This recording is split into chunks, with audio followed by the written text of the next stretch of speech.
एक महिला दरबार में सभी को बेवकूफ बना रही थी और उसका झूठ तेनालीराम पकड़ते हैं।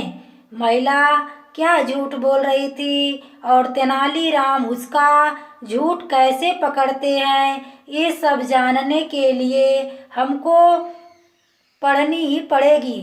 कहानी पुराने समय की बात है। एक दिन राजा कृष्णदेव राय विजयनगर में दरबार लगाकर बैठे थे।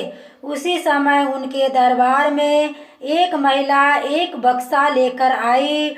उस बक्से में एक मखमली सुंदर साड़ी थी। महिला बक्से में से साड़ी निकालकर दरबार में उपस्थित सभी दरबारियों को राजा को साड़ी दिखाने लगी। साड़ी इतनी सुंदर थी कि जो भी उसे देखता वह हैरान रह जाता। महिला ने राजा से कहा कि वह ऐसी ही सुंदर साड़ी बनाने का काम करती है। उसके पास कुछ कारीगर हैं जो अपनी गुप्त कलाओं से इस साड़ी की बुनाई करते हैं। उस महिला ने राजा से निवेदन किया कि अगर वो उसे कुछ पैसे दे दे तो वह उनके लिए भी बिल्कुल ऐसी ही साड़ी बना सकती है। राजा कृष्णदेव राय ने महिला की बात मान ली और उसे पैसे दे दिए। महिला ने साड़ी तैयार करने के लिए 1 साल का समय मांगा। इसके बाद वह महिला साड़ी बुनने वाले अपने कारीगरों के साथ राजा के महल में रहने लगी।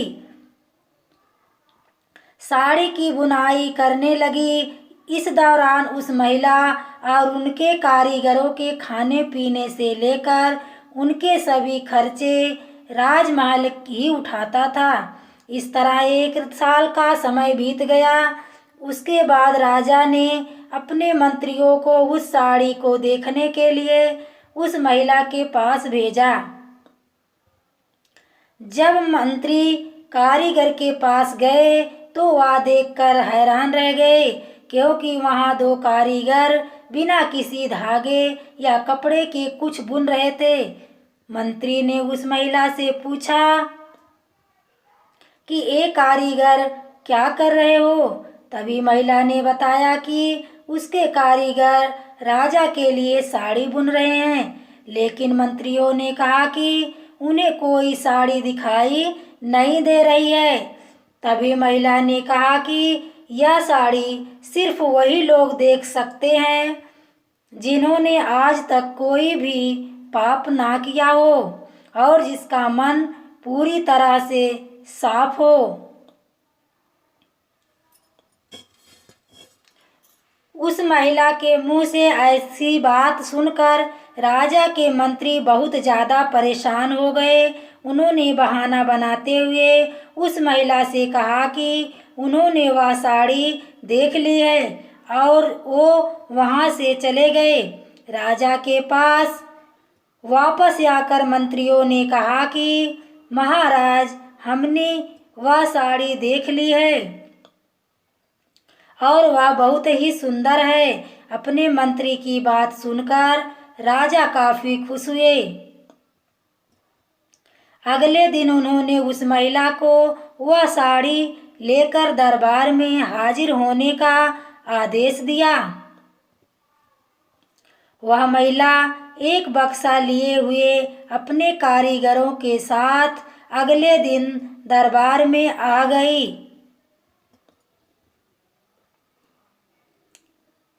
उसने दरबार में बक्सा खोला और सबको साड़ी दिखाने लगी, लेकिन ये क्या, दरबार में बैठे सभी लोग बहुत हैरान हुए, क्योंकि राजा के साथ किसी भी दरबारी को साड़ी नहीं दिखाई दे रही थी। ये सब देखकर तेनालीराम ने राजा के कान में कहा कि ये महिला ने झूठ बोला है, वह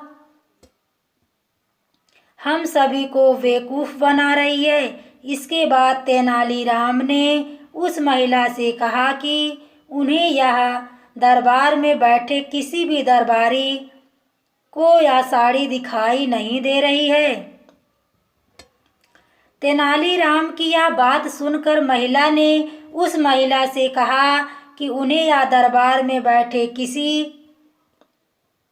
भी दरबारी को यह साड़ी दिखाई नहीं दे रही है। तेनालीराम की यह बात सुनकर महिला ने कहा कि यह साड़ी सिर्फ उसी को दिखाई देगी जिसने आज तक कोई पाप ना किया हो और जिसका मन साफ हो। महिला की इस बात को सुनकर तेनालीराम के मन में एक योजना आई। उन्होंने उस महिला से कहा, राजा चाहते हैं कि आप खुद उस साड़ी को पहनकर दरबार में आ और सभी को वह साड़ी दिखाओ। तेनालीराम की यह बात सुनकर वह महिला राजा के सामने माफ़ी मांगने लगी। उसने राजा को सब कुछ सच सच बता दिया। महिला ने कहा कि उसे कोई साड़ी नहीं बनाई है, वह का सभी को बेवकूफ़ बना रही थी। उस महिला की बात सुनकर राजा को बहुत गुस्सा आया। उन्होंने उसे जेल में डालने की सज़ा सुनाई। लेकिन जब उस महिला ने बहुत विनती की तो राजा ने उसे छोड़ दिया और माफ़ करके उसे जाने दिया। साथ ही राजा ने तेनालीराम की चतुराई की तारीफ भी की। इस कहानी से हमें यह सीख मिली, आप चाहे जितनी कितनी भी कोशिश क्यों ना कर लो, लेकिन झूठ ज़्यादा दिनों तक छिपाया नहीं जा सकता है। एक ना एक दिन सच्चाई सबके सामने आ ही जाती है। इसलिए हमें कभी भी झूठ नहीं बोलना चाहिए। दोस्तों, कहानी पसंद आई हो तो प्लीज़ लाइक करें। चैनल पर पहली बार आए हो तो चैनल को सब्सक्राइब करें ताकि हम आपकी सेवा में ऐसी ही कहानियाँ लेकर उपस्थित रहें। आगे के नोटिफिकेशन के लिए बेल आइकन को ज़रूर प्रेस करें।